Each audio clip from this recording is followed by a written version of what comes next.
Argentina 2 Brazil 0. 2-0. Okay, മത്സരം കഴിഞ്ഞിട്ടാണ് ഒരു 3-1 ആയിരിക്കും. Argentina 3 Brazil 1. നമുക്ക് നോക്കാം അല്ലേ. വേൾഡ് കപ്പ് യോഗ്യത മത്സരത്തിൽ ഈ വരുന്ന ബുധനാഴ്ച പുലർച്ചയ്ക്ക് ബ്രസീലും അർജന്റീനയും നേരെ ഏറ്റുമുട്ടാൻ പോവാണ്. കറക്റ്റ് സ്കോർ പ്രെഡിക്റ്റ് ചെയ്യുകയാണെങ്കിൽ നമ്മളെ GME ഗ്ലോബൽ നൽകുന്ന ഒരു ഡാഷ് ക്യാമറ വരും. സ്കോർ പറഞ്ഞോളൂ. ബ്രസീൽ അല്ലേ? ബ്രസീൽ എത്ര? 3 ഗോൾ അടിക്കും.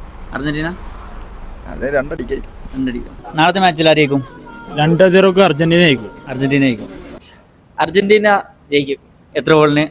1-0. അപ്പോൾ 1-0 ബ്രസീലിനെ തോപ്പിക്കുന്നതാണ് ചങ്ങായി പറയുന്നത്. നാളെ നടക്കുന്ന അർജന്റീന ബ്രസീൽ മത്സരത്തിൽ ഏത് ടീം ജയിക്കും? Sure Argentina. എത്ര ഗോളിന്? 2-0. 2-0. നാളത്തെ മത്സരത്തിൽ അർജന്റീന 2-1 ജയിച്ചിരിക്കും. നാളത്തെ മത്സരം ബ്രസീൽ ജയിക്കും. എത്ര ഗോളിന്? 2-1 ബ്രസീൽ ജയിക്കും. ഇതിൽ ജയിക്കുന്ന ആൾക്ക് നമ്മുടെ GME ഗ്ലോബൽ നൽകുന്ന ഡാഷ് ക്യാമറ സമ്മാനം. ഈ ഒന്ന് അർജന്റീന എത്ര ഗോളിന് ജയിക്കും? 2-0.